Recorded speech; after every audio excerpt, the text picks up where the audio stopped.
दरम्यान बोंदू बाबा अशोक खरात विरोधात असे आर्थिक फसवणुकीचे गुन्हे दाखल झाले आहेतच, मात्र त्याचं हे सगळं प्रकरण उघडकीस आलं ते महिलांवरील लैंगिक शोषणामुळे। अशोक खरातचे असे अनेक व्हिडिओ समोर आलेले आहेत आणि त्यामुळेच अशोक खरातवर आता गुन्हा दाखल झालाय। त्याची गेल्या 8 दिवसांपासून चौकशी सुरू आहे। तसंच अशोक खरातने अनेकांची फसवणूक सुद्धा केलेली आहे, मोठी माया जमवलेली आहे। या सगळ्या प्रकरणामध्ये त्यानं आपल्याला दैवी शक्ती प्राप्त असल्याचा दावाही केला होता। अशा प्रकारच्या भूलथापांना भुलूनच अनेकांनी त्याच्यावर विश्वास ठेवला आणि स्वतःची फसगत करून घेतलेली आहे। या सगळ्या प्रकरणाबाबत आपण चर्चा करणार आहोत। अधिक साध्वी ममता कुलकर्णी आपल्या बरोबर आहेत, त्यांच्याशी आपण याविषयी सविस्तर चर्चा करूया। ममताजी, खूप खूप स्वागत आहे एनडीटीव्ही मराठीच्या या बुलेटिनमध्ये। बोंदू बाबा अशोक खरातचं हे सगळं प्रकरण तुम्ही पाहिलं असेल अशी अपेक्षा आहे आणि यामध्ये सगळ्यात जास्त बळी ठरलेले आहेत त्या महिला बळी ठरलेल्या आहेत। याकडे तुम्ही कसं पाहता?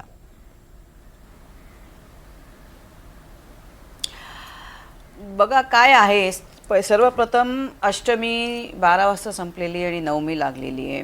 तर सर्वप्रथम श्री गणेशाय नमः, त्याच्यात गुरूंचं स्मरण असतो, जे माझे गुरु आहेत गगनगिरी नाथाय नमः, आणि आदिशक्ती सर्व मंगल मांगेले शिवे सर्वात साधिके शरण्ये त्र्यंबके गौरी नारायणी नमस्तुते।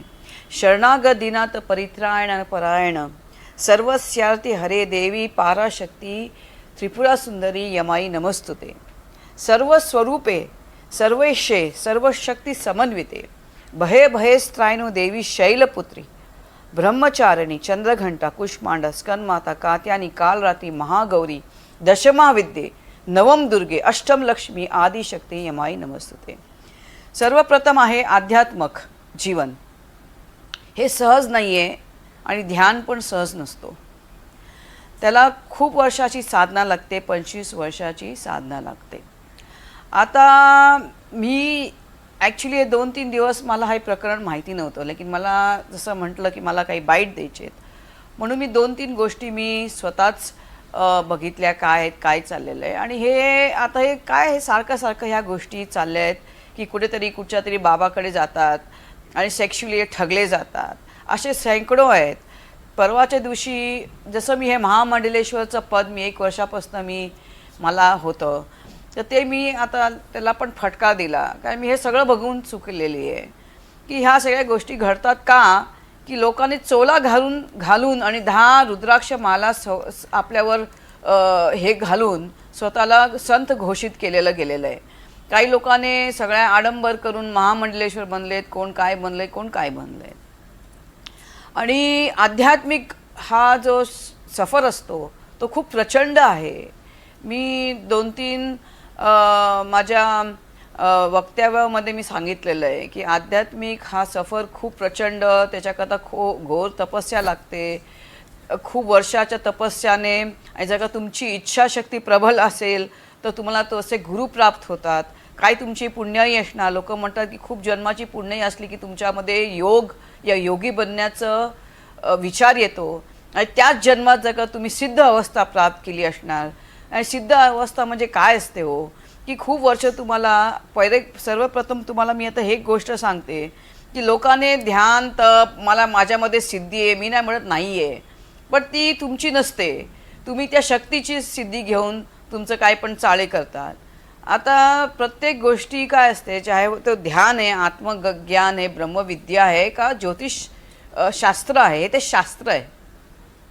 तर जसे आपले दर्शन शास्त्र आहेत, जसे आपले वेदांग आहे, वेदांगमध्ये आपलं वेदाचे अंग असतात। जोपर्यंत हे वेद अंग आपल्याला व्यवस्थित नाही माहिती, तुम्हाला वेद नाही माहिती पडणार की वेदामध्ये काय म्हटलेलं आहे।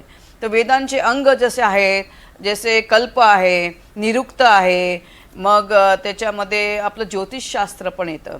तर प्रत्येकाचं खूप वर्षाची तपस्या झाली, त्याच्यामध्ये आपले ऋषी पराशर आहे ज्यांच्याकडनं आपल्याला ज्योतिषशास्त्राचं प्राप्त झालेली विद्या आहे। तर त्याला शिकणं खूप वर्ष, कधी कधी 25 वर्ष पण कमी होतात।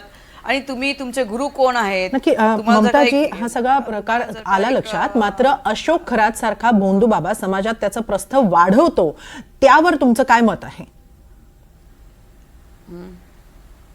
मग तुम्हाला तेच सांगायचं आहे की जोपर्यंत एक माणसामध्ये काम वासना प्रबल असते त्याच्यामध्ये नाही कोणी अवतार येऊ शकत, ना अवतारी पुरुष होऊ शकतो। त्याच्याकरता ध्यान समाधी लागतं. खूप प्रचंड समाधी केल्यानंतर ध्यानाची अवस्था 3-4 वर्ष तुम्ही निरंतर ध्यान केलं तर तुम्हाला कळतं की अरे हे तर ध्यान आहे, ह्याला ध्यान म्हणतात.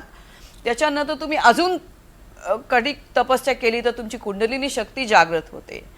त्या कुंडलिनी शक्ती जागृतला मूलधारापासनं वर खेचत ध्यानाने अजून घोर तपस्या. लोकांची काय भ्रम माहिती आहे का तुम्हाला असते की कुंडलिनी शक्ती जागृत झालं म्हणजे मी परमेश्वर झालं. अहो नाही हो गाढवानो, त्याच्याकरता तुम्हाला खूप त्या तपस्या करण्याची गरज अजून बनते. आणि ती तुम्ही अशुद्ध अवस्थामध्ये तुमची जागृत झालेली असणार तर तुम्हाला ते शुद्ध अवस्थाने पुन्हा खेचत वर घ्यायला लागते. ते गुरुच्या कृपेने प्राप्त होते. तर हेच सांगायचं आहे की जोपर्यंत तुमचे 3 चक्र, हे जे मूलधारा चक्र आहे, स्वाधिष्ठान आणि मणिपूर आहे, हे 3 चक्र पशुचक्र असतात आपले. जोपर्यंत हे 3 चक्र जागृत नाही होत तो आणि त्याच्यामध्ये तुमचे काम वासना प्रबल असतात तर तुम्ही कुठच्याही अवतारी पुरुष नाही होऊ शकत. तुम्ही महादेवचा अवतार जेव्हा तुम्ही घोषित करणार, जेव्हा तुम्ही तुमची शक्ती इकडे आली तर तुम्ही म्हणाल की मी आदिशक्ती आहे, की अहम ब्रह्मास्मी असतं. तुम्हीच ब्रह्म असता पण तुम्ही आता मेलेल्या अवस्थात असतात आणि तुमच्या जगात 3 चक्र जागृत नाही तर तुम्ही पशु आहात. पशु काय करतो? खातो पितो आणि संभोग करतो. तर हा माणूस जर 50 बायकांचा संभोग केलेला माणूस आहे, हा याच्यामध्ये अवतार कसा होऊ शकतो? मग ज्याने जंगलात जाऊन तपस्वी होऊन जे महाअवतार बनतात ते तर शून्य झाले नाही का? नक्की. हा जो अशोक खरात आहे त्यानं 5 नरबळी दिले असंही म्हटलं जातं. त्यानं 5 नरबळी घेतले असं म्हटलं जातं. यावर तुमचं काय मत आहे? मी तेच म्हणते, हे कधी ध्यान तपस्वी नाही केलेले लोक आहेत. हे आलतू फालतू कुठेतरी जाऊन 2-3 पुस्तक करून, ज्याच्याकडे अशून्य ज्ञान असेल त्याच्याकडे जाऊन ॲस्ट्रोलॉजी ज्योतिषशास्त्र आहेत. जसे आपले दर्शनशास्त्र आपले एक आहेत. त्याच्यामध्ये आपले संख्या आहे कपिल मुनीचे, जसे न्याय आहे गौतम ऋषीचे, मग आपलं आहे विशेषिका आहे कणद ऋषीचे. तर असे सगळे आपले शास्त्र आहे. दर्शनशास्त्र त्याच्यामध्ये पूर्व मीमांसा, उत्तर मीमांसा आहे. त्याच्यामध्ये आपलं काफी आपलं श्रुती स्मृती आहे. तर मला काय म्हणायचं आहे, जर ज्योतिष एक शास्त्र आहे, ह्याला 2-3 फालतू कोण भेटला असणार, ह्याला काय सिरियस अभ्यास करायचा नसणार, त्यांनी जाऊन कुठच्या तांत्रिकला गाठला असणार, त्यांनी सांगला 5 बळी करा. त्या सांगितलं असतं तू शिव अवतार झालाय. अहो त्याच्याकरता तपस्या लागते. इव्हन अघोरी बनण्याकरता तपस्या, भरपूर तपस्या लागते, तेव्हा तुम्ही अघोरी बनतात. आता नरबळी आहे. तुम्ही ज्योतिष करता जाता तर तुम्ही अशा माणसा करता फक्त ज्योतिष करता जावा. नक्कीच. आणि त्यामुळेच खरं म्हणजे अशा लोकांवर विश्वास ठेवला नाही पाहिजे. धन्यवाद ममताजी, आपण NDTV मराठी बरोबर हा सगळा संवाद साधलात त्याबद्दल.